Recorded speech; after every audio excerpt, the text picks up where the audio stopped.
할렐루야, 할렐루야. 지난 한 주간도 평안하셨습니까? 지난 한 주간도 좋은 일 많으셨습니까? 불쾌 지수도 높고요, 짜증도 나게 되는 그러한 여름이지만 여러분들 잘 들으십시오. 이제 딱 2달만 버티시면 됩니다. 딱 2달만 버티면요, 시원한 가을이 오고 이제 여름이 다 갔구나라는 그런 생각을 하게 될 것입니다.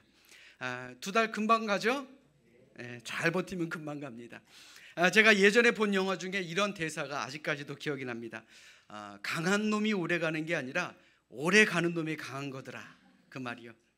자, 저는 이 말이 정말 맞는 말이 아닌가 생각합니다. 우리 믿음도 마찬가지입니다.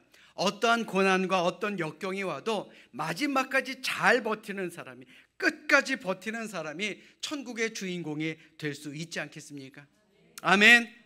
자, 그러니 우리 옆에 있는 분들과 이렇게 인사합니다. 우리 오래오래 함께 합시다.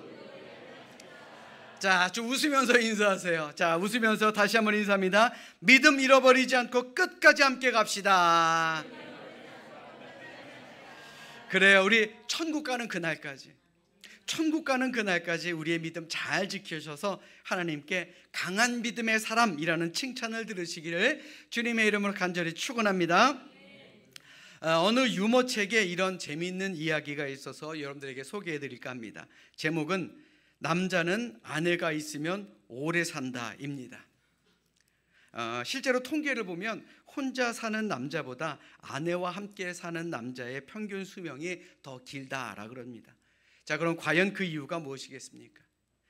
아내가 남편을 잘 보살피기 때문에, 혹은 아내가 만들어주는 밥 때문에? 그 책에서는 물고기의 예를 들어서 설명을 합니다. 살아있는 물고기는 비싸지만 이 물고기가 죽으면 값이 확 떨어진다 그래요. 그래서 어부들이 물고기를 잡으면 이 물고기를 잡아먹는 포식자를 이 배에 있는 어항에 같이 두고 돌아온답니다. 그러면 물고기들은요, 이 포식자에 잡아먹히지 않으려고 막 이리저리 피해 나간다는 거예요. 늘 긴장 상태에 있기 때문에 잡힌 물고기도 오래 살 수 있다라는 겁니다. 자, 그러면서 작가는 이렇게 말하죠. 우리 인생도 마찬가지다. 남자는 아내가 있으면 움직여야 되고 긴장하게 된다. 한마디로 나태해질 여유가 없다라는 거예요. 그 결과 남편들은 수명이 늘어나게 되더라라는 이야기입니다. 사실 남편들의 입장에서 보면 재밌기도 하지만 슬프기도 한 이야기 아닙니까? 자, 어쨌든 아내들은 남편들을 가만히 두지 않도록 포식자의 역할을 톡톡히 하니 참 고마운 존재다라고 이 글은 마무리를 짓고 있습니다. 자, 그런데 제가 드리고 싶은 말씀은 이겁니다. 하나님도요, 때로는 우리에게 그런 존재가 되기도 하신다라는 거예요. 우리에게 크고 작은 고난을 주시기도 하셔서 우리가 믿음과 기도, 이러한 모든 것들에 나태해지지 않도록 하시는 분이 우리 하나님이다라는 거예요. 아멘. 그러니 삶의 고난 앞에서 불평하고 원망하지 마십시오. 그때가 오히려 더욱더 깨어 기도하는 그런 때이구나 라고 깨닫는 우리 모두가 될 수 있기를 주님의 이름으로 간절히 축원합니다. 고난이 여러분들에게 믿음을 약하게 만드는 길이 되어서는 안 됩니다. 오히려 그 고난과 그 역경이 우리에게 더 굳은 믿음을 가져다주는 그런 좋은 기회로 만들어 나아가는 우리 모두가 되시기를 주님의 이름으로 축원합니다. 자, 우리 이 시간 우리 믿음을 결단하는 마음으로 우리 성경을 높이 들고 우리 큰 소리로 우리의 믿음을 고백합니다. 자, 우리 함께 고백하십니다. 저는 예수 믿어 구원받았습니다. 저는 예수 믿어 하나님 자녀 되었습니다. 저는 예수 믿어 천국 백성 되었습니다. 하나님께서 선물로 주신 오늘 하나님 말씀으로 가르침을 받습니다. 눈을 열어 주의 법 안에 있는 놀라운 진리를 보고 깨닫게 하소서. 아멘으로 순종하여 하나님께 영광 돌리는 삶이 되게 하소서. 아멘. 그런 복된 삶을 살아가시기를 주님의 이름으로 축원합니다. 우리가 잘 알고 있듯이 세상에는 여러 종류의 길이 있습니다. 그 길 가운데는 잘 포장되고 좋은 평탄한 대로가 있는가 하면 그렇지 않은 비포장 도로도 있습니다. 그리고 또 오르막길도 있고 내리막길도 있습니다. 생각해보면 사람들은 누구나 깨끗하고 넓고 잘 포장되어 있는 도로를 좋아하지만 세상 모든 길은 그렇지 않다라는 겁니다. 특별히 사막을 지날 때는 더욱더 다양한 길을 만납니다. 그리고 사막에서 자동차 경주를 하는 걸 보면요, 때로는 모래 구덩이에 빠지기도 합니다. 사막의 모래 구덩이는 아주 미세한 모래로 이루어져 있어서 자동차 바퀴가 빠지면 꼼짝달싹을 못하게 됩니다. 모래가 아주 가늘어 가속 페달을 계속 밟으면 밟을수록 이 차는 모래에 더 깊이 빠져 들어가게 된다라는 겁니다. 그런데 우리가 인생을 살다 보면 우리도요, 이러한 모래 구덩이에 빠졌다라고 느껴질 때가 있을 것입니다. 사랑하는 사람과의 이별을 겪거나 혹은 입학이나 취업에 실패하거나 모든 것을 걸고 새로 시작한 그 사업을 접어야 한다거나 혹은 예고 없이 해고를 당할 때도 있습니다. 그게 인생입니다. 혹은 생각하지도 못한 큰 병에 걸릴 때도 있습니다. 그럴 때 과연 여러분들은 어떻게 하십니까? 이것이 여러분들에게 모래 구덩이구나, 나 참 힘들구나 라고만 생각하시겠습니까? 오늘 본문의 이스라엘 백성들도 광야를 이동하던 중에 그런 경험을 하게 됩니다. 이스라엘 백성들은 모세의 뒤를 이은 새 지도자 여호수아와 함께 놀라운 하나님의 인도하심을 경험했습니다. 그들은 무사히 요단강도 건넜고요, 눈앞에 보이는 거대한 성 여리고도 그들은 무너뜨렸습니다. 이제는 아이성만 정복하면 눈앞에 펼쳐진 이 가나안 땅을 몽땅 우리가 차지할 수 있을 것이다 라는 생각을 하게 됩니다. 이들이 아이성을 반드시 차지해야 되는 이유는 전략적으로 중요한 위치에 있었던 성이 바로 아이성이었기 때문에 그렇습니다. 왜냐하면 여리고성보다 이 아이성이 훨씬 더 높은 고지대에 있어서 이들이 이 아이성을 정복하면 남쪽에서 북쪽에 이르는 능선을 쉽게 지배할 수 있기 때문에 그렇습니다. 전쟁도요, 높은 곳에서 하는 것이 유리하다 그러지 않습니까? 게다가 여호수아 8장의 말씀에 보시면 아이성의 주민은 약 12,000명 정도라고 했으니 실제로 싸울 수 있는 장정은 대략 3,000명에서 한 4,000명 정도였을 것이다 라고 추정됩니다. 그래서 오늘 본문 2절 3절에서 정탐꾼들이 여호수아에게 뭐라고 말합니까? 백성을 다 올라가게 하지 말고 이 3,000명만 올라가서 아이를 치게 하소서. 그들은 소수이니 모든 백성을 그리로 보내어 수고롭게 하지 마소서. 딱 요만큼만 보내면 된다라는 겁니다. 자기들 생각에는요, 딱 요만큼만 보내면 될 것 같아요. 그런데 그 결과는 어떠합니까? 아이성에 올라간 군사들은 처절하게 패배하게 됩니다. 그들은 치명적인 타격을 입었습니다. 5절의 말씀 보시면 이렇게 기록되어 있습니다.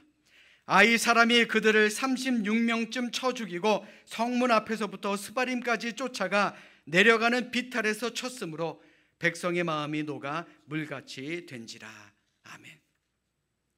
사실 전투에서는요, 사상자가 나올 수밖에 없습니다. 한 명도 안 죽는 전투는 없습니다. 그런데 그 수가 얼마나 적습니까? 36명. 그런데 그 전투로 백성의 마음이 녹아 물같이 되었다라고 성경은 말합니다. 한마디로 그냥 무혈 입성할 것이다 라고, 이러한 성이 바로 아이성이다 라고 자신만만하게 생각했는데 자신들의 생각과는 다르게 진행되니 그들은 겁부터 집어먹고 꽁무니가 빠지게 도망치게 되었다라는 겁니다. 그리고 그 패배는 여호수아와 모든 이스라엘 백성들에게 커다란 슬픔과 두려움을 가져다 주었습니다. 마치 사막의 모래구덩이에 빠져버린 것 같은 그런 상태에 이르게 되었다라는 겁니다. 그렇다면 이스라엘이 그 작은 성이었던 아이에서 패할 수밖에 없었던 이유가 무엇이겠습니까? 오늘 본문 2전 1절의 말씀에 보시면 하나님은 아간의 범죄 때문에 패하게 만드셨다라고 기록되어 있습니다. 여호수아 7장 1절의 말씀에 보십시오. 이스라엘 자손들이 온전히 바친 물건으로 말미암아 범죄하였으니 이는 유다 지파 세라의 증손 삽디의 손자 갈미의 아들 아간이 온전히 바친 물건을 가졌습니다. 여호와께서 이스라엘 자손들에게 진노하시니라. 보통 전쟁에서 이기면요, 승리한 쪽에서 백성들을 차지하고 노예를 만들기도 하고 그들이 가지고 있는 물건도 차지하게 됩니다. 그런데 하나님께서는 뭐라고 말씀하셨습니까? 여리고성 전투에서는 어떠한 전리품도 취하지 말라, 모든 것을 다 태워버리고 모든 생명은 다 죽여라 라고 명령을 내리셨습니다. 그런데 이 아간이라는 사람이 욕심을 품고 하나님의 명령을 어긴 것입니다. 이것이 왜 중요하냐? 이 아간이라는 한 사람 때문에요, 하나님의 전쟁이었으며 성스러웠던 전쟁이 그저 나라 간의 전쟁으로 그 의미가 퇴색하게 만든 죄를 저질렀기 때문에 그렇습니다. 하나님의 전투가요, 그저 나라 간의 전투, 그냥 사람 간의 전투로 만들어버렸다는 겁니다. 그러니 전쟁에서 패하는 것은 당연하지 않겠습니까? 그런데 이보다 더 큰 문제가 있었습니다. 바로 하나님께 묻지 않았다는 겁니다. 기도가 없었다는 거예요. 기도가 사라졌다는 겁니다. 기도가 사라지니 하나님의 음성을 못 듣고, 하나님의 음성을 못 들으니 그들의 마음속에 믿음도 사라지게 된 것 아닙니까? 오늘 본문 바로 전 6장에 보시면 이스라엘이 여리고성을 공격할 때에는 그들은 하나님의 음성으로부터 시작합니다. 믿음으로부터 출발합니다. 여리고성을 공격할 때 이스라엘은 처음부터 마지막까지 하나님의 말씀에 순종하고 그들은 믿음으로써 전투를 치렀습니다. 그랬기 때문에 100% 순종한 이스라엘 백성들을 위해서 하나님께서 여리고성을 무너뜨리게 만드신 것입니다. 한마디로 전적으로 여리고성이 무너진 것은 이스라엘 백성들의 믿음과 순종 때문이었다라는 것이죠. 그런데 이 작은 아이성을 공격할 때는 그들은 하나님께 묻지 않았습니다. 인간적인 방법을 동원합니다. 오늘 본문을 한번 쭉 보십시오. 어느 곳에도요, 하나님께 물었다는 구절이 없습니다. 기도했다라는 구절이 없습니다. 자신들의 생각에, 자신들의 판단에 정탐꾼을 보냈고 그 정탐꾼들의 보고에 따라서 공격 방법을 택했다라는 겁니다. 하나님께 묻고 하나님께 도움을 구하지 않았다라는 것이죠. 여러분들 잘 들으십시오. 굉장히 중요한 말입니다. 사람이 자기 머리를 쓰고 자기 방법을 동원하고 자기 경험을 앞세우고 자신의 말이 앞서게 되면요, 하나님은 침묵하십니다. 지금도 우리 앞에 놓여있는 많은 어려움의 이유 가운데 하나가 바로 하나님께 묻지 않기 때문은 아닌지 우리 한번 생각해 봐야 하지 않겠습니까? 자동차가 사막을 통과하다가 모래 구덩이에 빠지면 크게 두 가지 행동을 합니다. 하나는 레이싱을 포기하는 겁니다. 그 자리에서 주저앉습니다. 그런가 하면 거기에서 벗어나기 위해 몸부림을 치며 노력을 합니다. 세상 사람들도 마찬가지입니다.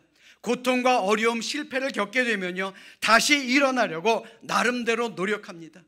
더 열심히 일하고 더 열심히 공부하고 더 열심히 쫓아다닙니다. 나를 도와줄 누군가, 전문가를 만나서 조언을 듣기도 하고 도움을 줄 수 있을 것만 같은 사람들을 찾아다니기도 합니다. 그런데 때로는 모래 구덩이 속으로 점점 더 깊이 빠져 들어가는 것처럼 모든 것이 허사구나라고 생각될 때가 있습니다. 무조건 밀어붙인다고 세상 일이 다 잘 되는 것이 아니라는 말입니다.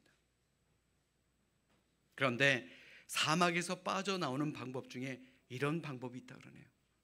바로 타이어에 바람을 빼는 것입니다. 공기를 빼면 타이어가 점점 내려가고 평평해지고 바퀴의 표면이 넓어지기 때문에 빠져나올 수 있는 확률이 높다 그럽니다. 타이어에서 바람을 뺀다라는 것을 사람으로 비유하면 몸에 가득한 교만의 바람을 빼는 것입니다. 고통 가운데 있거나 어려운 일 가운데 있거나 그리고 하나님께 묻지 않았으면요, 교만의 마음을 빼는 겁니다. 더 이상 자신의 지혜와 경험과 판단이 아무 소용이 없다라는 생각으로 겸손하게 나 자신을 내려놔야 하나님께서는 그때 움직이신다라는 겁니다. 그리고 그 교만을 뺄 때에 우리의 눈도 비로소 하나님이 보이기 시작한다라는 것입니다. 큰 패배를 당했던 여호수아는 그래도 하나님의 사람이었고 영적인 지도자였기 때문에 그가 했던 행동은 참으로 지혜로웠습니다. 바로 하나님 앞에 엎드린 겁니다. 그 전까지 있었던 교만의 바람을 빼고 이제야 하나님의 도우심을 구하기 시작한 것입니다. 오늘 본문 2전 6절의 말씀 보십시오. 여호수아가 옷을 찢고 이스라엘 장로들과 함께 여호와의 궤 앞에서 땅에 엎드려 머리에 티끌을 뒤집어 쓰고 저물도록 있었다라고 성경은 말합니다. 그들이 아이성 앞까지 순탄하게 올 수 있었던 이유는 바로 하나님의 말씀에 순종했기 때문 아닙니까? 그런데 만만하게 봤기 때문에, 자신의 생각을 앞세웠기 때문에 그들은 교만할 수밖에 없었습니다. 철저하게 하나님의 말씀대로 행동하지 않았습니다. 그렇기 때문에 교만이 바로 실패의 원인이 된 것입니다. 그런데 이러한 이스라엘의 모습이 오늘을 사는 우리와 크게 다를 것이 없다라는 게 문제입니다. 간혹 예수 믿는 사람들 중에도, 또 간혹 기도 많이 하신다라는 그런 분들 중에도 여러 가지 삶의 어려움이 오면 에이 뭐 이런 것까지 하나님 앞에 기도해야 되나? 아이 그런 건 우리가 알아서 해야지. 이러한 교만한 말을, 교만한 생각을 하는 그런 분들도 있다라는 겁니다. 이스라엘 백성들의 문제가 바로 그거였어요. 그래서 패배했다라는 겁니다. 그런데 반대로 생각해 보면 이스라엘 백성들에게 오늘 아이성과의 전쟁은 하나의 교훈일 수도 있습니다. 왜냐하면 하나님은 작은 피해를 주시고 그들에게 크게 깨닫게 만드셨기 때문에 그렇습니다. 만약 이들이 여리고성 앞에서 교만했다라고 한번 상상해 보십시오. 아예 민족 자체가 없어지지 않았겠습니까?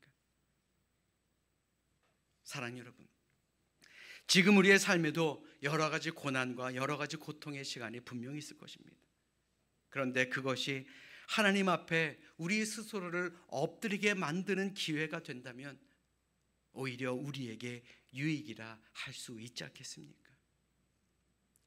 더욱이 좌절과 고통의 자리에서 우리가 엎드려 있을 때 하나님은요 결코 우리를 모른 척하는 분이 아니다라는 겁니다.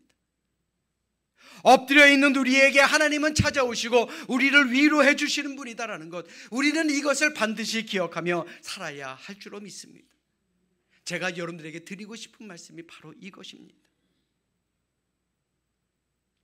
오늘 이 말씀은 지금 우리 교회 새벽 기도할 때에 읽는 말씀입니다. 그런데 오늘 이 말씀을 읽다가 제가 얼마나 큰 은혜를 받았는지 모릅니다. 실패 속에서도 우리를 찾아오시는 그 하나님, 저라고 실패가 없겠습니까? 저라고 포기하고 싶은 적이 없겠습니까? 그런데 하나님 앞에 엎드리면 하나님은 큰 위로와 힘을 주시더라고요. 우리를 찾아오시는 하나님, 우리가 실패 가운데 있다 할지라도 우리를 찾아오시는 그 하나님을 우리가 만나야 하지 않겠느냐라는 겁니다.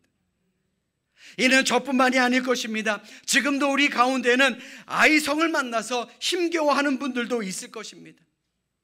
이유야 어떻든 간에 그것이 불순종의 죄이든 징계의 과정이든 삶의 고통 앞에서 엎드려 있는 분들도 분명 있을 것입니다.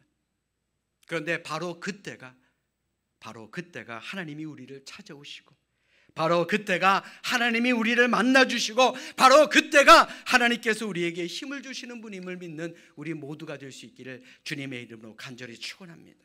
아멘.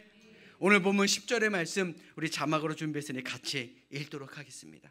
우리 함께 읽습니다. 시작. 여호와께서 여호수아에게 이르시되 일어나라, 어찌하여 이렇게 엎드렸느냐. 아멘. 이 말씀이요 저에게도 주시는 말씀이지만 여러분들에게도 주시는 하나님의 말씀임을 깨닫는 우리 모두가 되시기를 주님의 이름으로 축원합니다.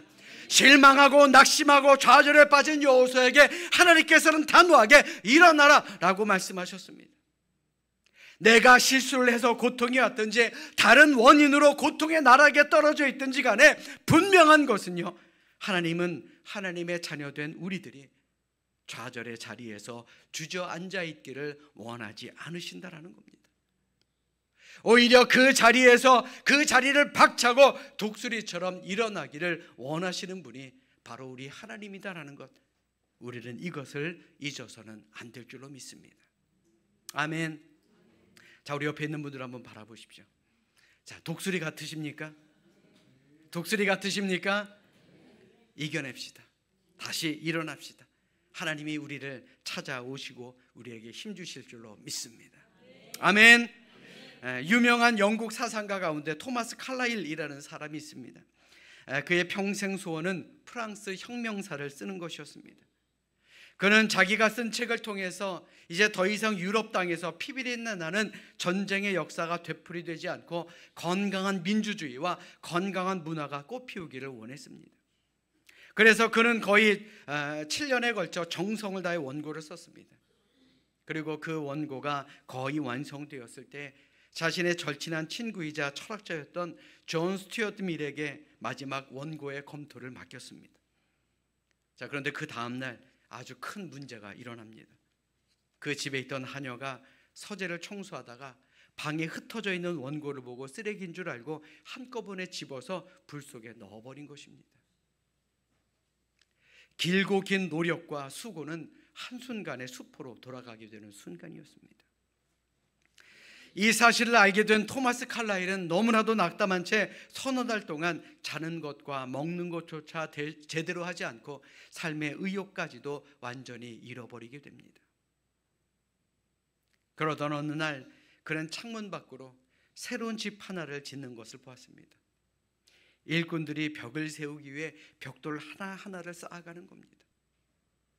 그런데 벽돌이 조금이라도 맞지 않으면, 조금이라도 휘어져 있으면 다시 허물고 다시 쌓기를 시작하더라라는 겁니다. 언제까지? 완벽한 벽이 만들어질 때까지. 허물고 쌓는 일을 반복하면서 차근차근 그 벽을 짓는 것을 보면서 토마스 칼라일은 무릎을 치게 됩니다.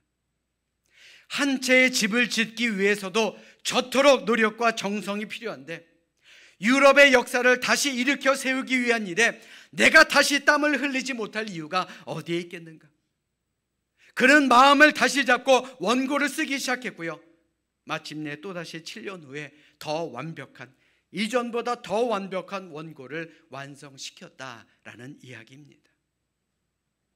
사랑 여러분, 하나님은 이 시간에 우리도 좌절과 고통의 자리에 엎드려 있을 때, 그래서 눈물과 한숨만 나오는 상황에서도 우리에게 이렇게 말씀하십니다. 일어나라. 어찌하여 이렇게 엎드렸느냐. 우리 시편 42편 5절의 말씀 자막으로 준비했으니 우리 함께 합독하겠습니다. 함께 읽습니다. 시작. 내 영혼아, 내가 어찌하여 낙심하며 어찌하여 내 속에서 불안해하는가. 너는 하나님께 소망을 두라. 그가 나타나 도우심으로 말미암아 내가 여전히 찬송하리로다. 아멘. 지금 우리가 살아가고 있는 이 세상은 우리로 하여금 좌절하게 만들고 우리로 하여금 넘어지게 만듭니다. 그게 세상입니다. 그런데 그렇기 때문에 우리의 일이 잘 풀리든 아니면 좌절의 순간이든 우리는 먼저 하나님께 묻는 거룩한 습관을 가져야 하는 것입니다. 그것이 실패를 하지 않는 좋은 방법이 된다는 겁니다. 그리고 비록 좌절과 고난의 현장 속에 있다 할지라도 우리의 마음이 물같이 풀어져서는 안 됩니다. 그 자리에서 주님이 우리를 다시금 찾아오시기를 우리는 기도하며 기다려야 하는 것입니다. 바로 그럴 때 전능하신 하나님께서 우리 모두에게 승리를 주심을 믿으시고 우리 이번 한 주도 하나님과 행복한 동행, 힘있는 동행을 이루는 우리 모두가 될 수 있기를 이 시간 주님의 이름으로 간절히 축원합니다.